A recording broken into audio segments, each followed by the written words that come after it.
या बताते हैं तो ऐसी तरह बताते हैं कि जो आप लोगों को समझ में ना आए। हजरत मोहम्मद पैगंबर साहब के पास एक जवान बच्चा, एक सहाबी आया, उसने आके कहा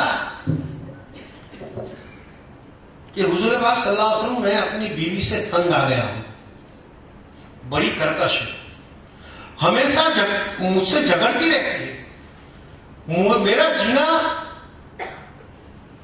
दुश्वार कर दिया है उसने, आप मुझे इजाजत दे, मैं उससे तलाक लेना चाहता हूं।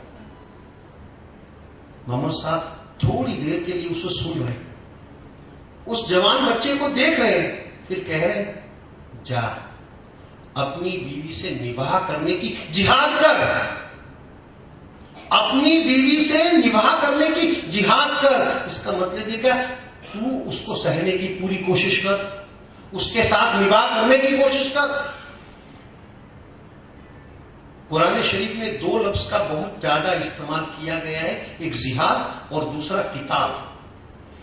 हमारे अक्सर मौलवी साहब या अक्सर इमाम साहब या अक्सर हमारे आलिम लोग जिहाद का मतलब ये करते हैं कि जिहाद तलवार से ही होता है। जिहाद तलवार से कभी नहीं होता। जिहाद का मतलब है आपके अंदर की बुराइयों को दूर करना। मैं अपनी बुराइयों से मुक्त होने के लिए अपने आप से जिहाद कर रहा हूं। मैं अपने व्यसनों से मुक्त होने के लिए जिहाद कर रहा हूं। मैं समाज में फैले हुए बुराइयों को दूर करने के लिए जो काम करता हूं वो जिहाद है। कुरान शरीफ में जिहाद का लफ्ज के साथ कहीं भी सशस्त्र युद्ध यानी कि तलवारों से किया गया युद्ध का कोई वाक्य नहीं है। किताल शब्द के साथ युद्ध का वाक्य है, किताल के साथ युद्ध का वर्णन है, लेकिन युद्ध करने से कोई मजहब फैलता भी नहीं और कोई मजहब लोगों तक पहुंचता भी नहीं। कुरान शरीफ में एक बात खास कही गई है हमारे साथ, ला इकरा फिद्दीन। ला इकरा फिद्दीन का मतलब यह होता है कि मजहब के बारे में कभी जबरदस्ती मत कर। ये मैं नहीं कह रहा, ये कुरान शरीफ में लिखा हुआ है कि मजहब के बारे में कभी जबरदस्ती मत कर, क्योंकि मजहब तेरी तलवार से कभी फैलता ही नहीं और किसी की तलवार से नहीं फैलता। मजहब अपने आप में इतना ताकतवर होता है, मजहब अपने आप में इतना शक्तिशाली होता है, उसका सत्व इतना मजबूत होता है कि उसको फैलने के लिए आपकी या मेरी जरूरत नहीं है। वो खुद ताकतवर है इतना कि मजहब अपने आप फैलता है। अगर ऐसा नहीं होता तो हिंदुस्तान में जैन और बौद्ध धर्म दोनों प्राचीन समय में अस्तित्व में है। आज जैन धर्म हिंदुस्तान में चारों ओर लगा हुआ है। बौद्ध धर्म का नाम निशान नहीं है, यहां नहीं है। इसका मतलब ये नहीं कि उसमें सत्यशीलता नहीं है, लेकिन इसका मतलब ये होता है कि मजहब अपने आप में टिकता है, उसको टिकाने की जरूरत नहीं। मैं एक कॉन्फ्रेंस में गया था जिसमें मुझे एक सवाल पूछा गया कि भाई औरंगजेब ने तो तलवार से मजहब को फैलाने की कोशिश की, आप कहते हैं इस्लाम में ऐसा नहीं लिखा। मैंने उनसे कहा कि दोस्तों, जो औरंगजेब ने किया वो इसलिए किया कि वो इस्लाम को सही तरीके से जानता नहीं था।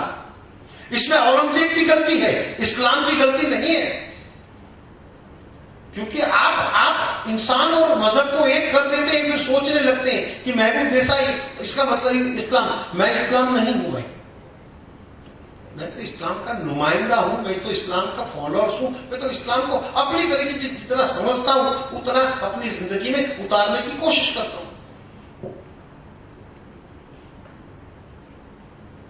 मोहम्मद साहब के पास उनके सहाबी लोग बैठे हुए थे, बड़ा मजमा लगा हुआ था। मजमा का मतलब ये होता है कि 15-20 सहाबी यानी कि फॉलोअर्स बैठे हुए और मोहम्मद साहब से बातें कर रहे। एक सहाबी ने मोहम्मद साहब से पूछा, मोहम्मद साहब आप बताएं हमें कि इस्लाम क्या है, इस्लाम का मतलब क्या है। अब सब लोग बड़े चकोर हो गए। हबीब मोहम्मद साहब ऐसी कोई गहन व्याख्या करेंगे जो शायद हमें समझ में भी ना आए। इतने बड़े आलिम है, इतने बड़े पैगंबर है। मोहम्मद साहब ने थोड़ी देर रुककर कहा कि भूखे को भोजन देना और सबका भला इच्छना, उसका नाम इस्लाम। जब आप भूखे को भोजन दे रहे हैं, आप इस्लाम को फॉलो कर रहे हैं। जब आप समग्र विश्व के लिए अच्छी बात करते हैं, कुरान शरीफ में एक लफ्ज क्या है, रब्बिल आलमीन। अभी कुछ एक देश में ऐसा कहा कि भाई खुदा के अल्लाह के यानी कि भगवान के लिए आप अल्लाह या खुदा का शब्द इस्तेमाल नहीं करेंगे, या आप ये शब्द का इस्तेमाल नहीं करेंगे। ऐसे किसी देश में अभी एक केस चल रहा था। मैंने उस पर एक आर्टिकल लिखा कि अल्लाह या खुदा या भगवान या ईश्वर, इसके नाम में कुछ भी नहीं रखा। कुरान शरीफ में यह लिखा है कि रब्बिल आलमीन, पूरे आलम का खुदा, पूरे आलम का विश्व, विश्व का भगवान, विश्व का तारणहार। कुरान शरीफ की सबसे पहली आयत जो है वो मैं आपको उर्दू में पहले पढ़ूंगा, फिर उसका आपको तर्जुमा करके दिखाऊंगा।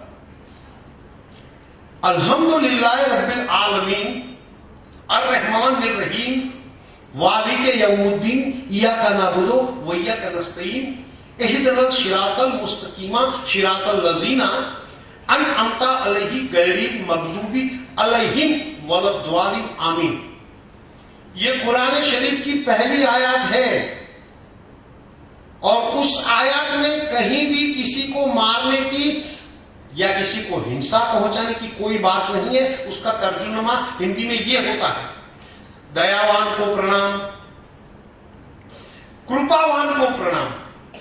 भगवान दयावान है, भगवान कृपावान है, उसको मैं प्रणाम करता हूं। विश्व शकल का वो मालिक है, पूरे विश्व का रब्बिल आलमीन है, यानी कि मालिक है।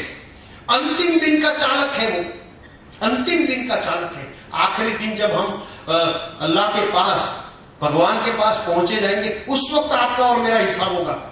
इस्लाम में यह कहा गया है कि जब हम कब्र में इंसान को छोड़कर जब सब कब्रिस्तान के बाहर निकल जाते हैं, साहब कब्र कितनी डेप्थ में होती है पता है? उतनी डेप्थ में कब्र बनाई जाती है जितनी आदमी उसमें अच्छी तरह बैठ सके, उतनी डेप्थ में कब्र बनाई जाती है। इसके पीछे फिलॉसफी यह है कि जब आपको छोड़कर सब अपने आत्म स्वजन सब छोड़कर कब्रिस्तान से निकल जाएंगे तो दो फरिश्ते आएंगे कब्र में, जिसका नाम याजूज और माजूज है। वो आकर वो दोनों फरिश्ते, एक आपके दाएं और एक आपके बाएं का हिसाब करेगा। देखो, जन्नत और दोज़ख का जो ख्याल हिंदू धर्म में है, जैन धर्म में है, इस्लाम में भी जन्नत और दोज़ख यानी कि स्वर्ग या नरक का ख्याल वहां भी है। हम लोग उसी से कंट्रोल में रहते हैं, हम उसी से कंट्रोल में रहते हैं, हम किसी और से कंट्रोल में नहीं रहते। कभी कोई आदमी आके कहता है कि ये गलत करता है तो हम तुरंत भगवान से डर यार। याजूज और माजूज दोनों आएंगे और लेफ्ट और राइट में बैठकर हिसाब तय करेंगे कि इसके अच्छे कर्म कितने हैं, इसके बुरे कर्म कितने हैं। फिर तय किया जाएगा कि ये पैसेंजर स्वर्ग का है या नरक का है। तो वो तेरी भक्ति, अंतिम दिन का तू चालक है, तेरी भक्ति सदा तब अवलंबन रहो। मैं हमेशा तेरे पर आधारित रहूं, मैं हमेशा तेरे पर आधारित रहूं। दिखा हमें तू सीधी राह, ये भगवान को हमें सीधी राह दिखा, जिन पर तेरी रहम नजर हो। ऐसी राह पर चला तो जो राह पर तेरी रहम नजर हो। ऐसों की जो सीधी राह दिखा हमें, वही सीधी राह जिन पर करता है तू क्रोध। भ्रमित हुए या गुमराह, जो तू क्रोधित हो, ऐसे मार्ग पर कभी हमें मत चला। उनके पथ पर का लू नहीं नाम, ऐसे गलत पथ का मैं कभी नाम न लू। दयावान को करूं प्रणाम। इसी में कहीं भी किसी जगह हिंसा की कोई बात नहीं है। इससे आगे जाके मैं एक बात कहना चाहूंगा कि जब मोहम्मद साहब हम इस्लाम के आखिरी पैगंबर थे और महावीर स्वामी जैन धर्म के आखिरी तीर्थंकर थे। मैंने एक आर्टिकल में दोनों महानुभावों की कंपैरिजन की थी, लेकिन उसका भुगतान मुझे बहुत भुगतना पड़ा। लोग मेरे पर ऐसे टूट पड़े कि जैसे मैंने गुनाह कर दिया। जैसे एक बार निदा फाजली पर लोग टूट पड़े थे। मैं दिल्ली के एयरपोर्ट पर इधर उधर घूम रहा था, 1 घंटे की देर थी। मैंने बोला कि चलो वक्त निकालते घूमते। मैंने देखा कि एक आदमी बैठा हुआ है। मैं सोच रहा था कि मैंने इनको कहीं देखा है, मेमोरी गलत नहीं हो रही थी। फिर मैं सीधा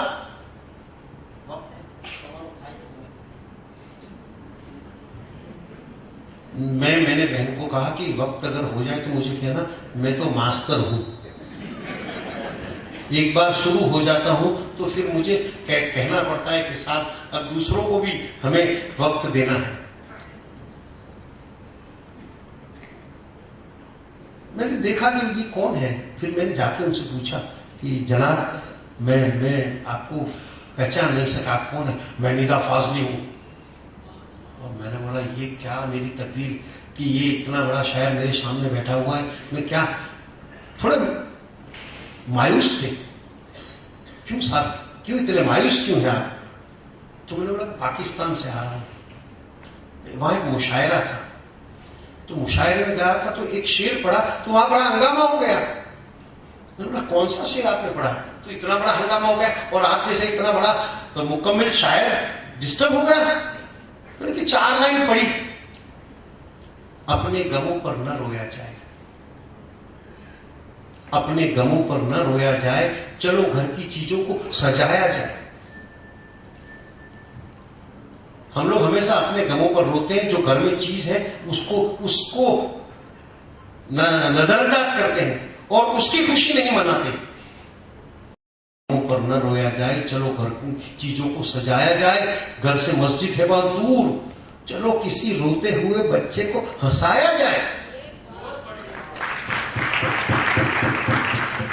नमाज पढ़ने के लिए मस्जिद की आवश्यकता इसलिए हमें होती है, मंदिर में प्रार्थना करने के लिए मंदिर की जरूरत या मूर्ति की जरूरत हमें इसलिए होती है कि हमें हमारा मजहब अपनी प्रार्थना में कंसंट्रेट कराना चाहता है। लेकिन अगर मैं अपनी गाड़ी ड्राइव करते करते अल्लाह अल्लाह करता हूं और मजहब हमारा दुआ करता रहता हूं, तो ये मेरी इबादत चालू ही है, उसमें कोई दिक्कत नहीं है, उसमें कोई खलल नहीं है। मैंने बोला कि ये तो शेर इसमें तो कोई प्रॉब्लम ही नहीं है, ये तो वो सीधा साधा शेर है कि नमाज अगर नहीं पढ़ सकते तो जाओ किसी रोते हुए बच्चे को हंसाओ, ताकि उसका सवाब भी इतना ही है जितना नमाज का है। लेकिन मैंने जब मैं ये शेर के कहकर बाहर निकला और मौलवी लोग मेरे पीछे पड़ गए और उन्होंने मुझे कहा कि आपने अल्लाह के घर को एक बच्चे के साथ कंपेयर किया। अल्लाह का घर कहां है और बच्चा कहां है? आप तो काफिर हैं। अल्लाह का घर और बच्चा दोनों को कंपेयर करते और दोनों को कहते हो मस्जिद में जाने के बगैर बच्चे को हंसाया जाएगा।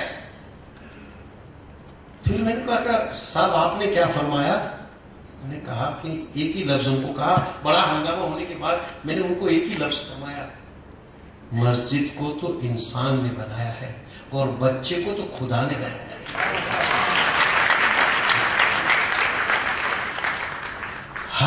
हर बच्चे में खुदा बसता है, हर इंसान में खुदा बसता है। उसको कभी ढूंढने की आपने कोशिश की है?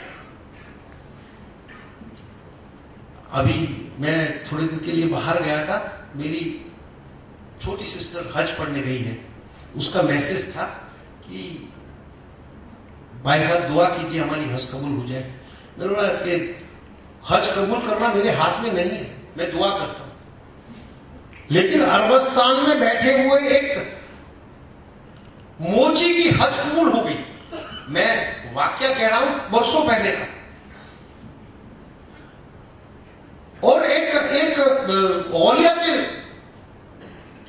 ख्वाब में वो आ गया कि भाई आज इतने सालों के बाद किसी की हज कबूल नहीं हुई थी। एक मोची जो कभी हज पढ़ने नहीं गया, कभी मक्का मदीना नहीं गया, उसकी हज कबूल हो गई। उसको बड़ा ताज्जुब हुआ। तो वो उसका घर ढूंढते ढूंढते ढूंढते वो आलिम उसके घर पहुंच गया।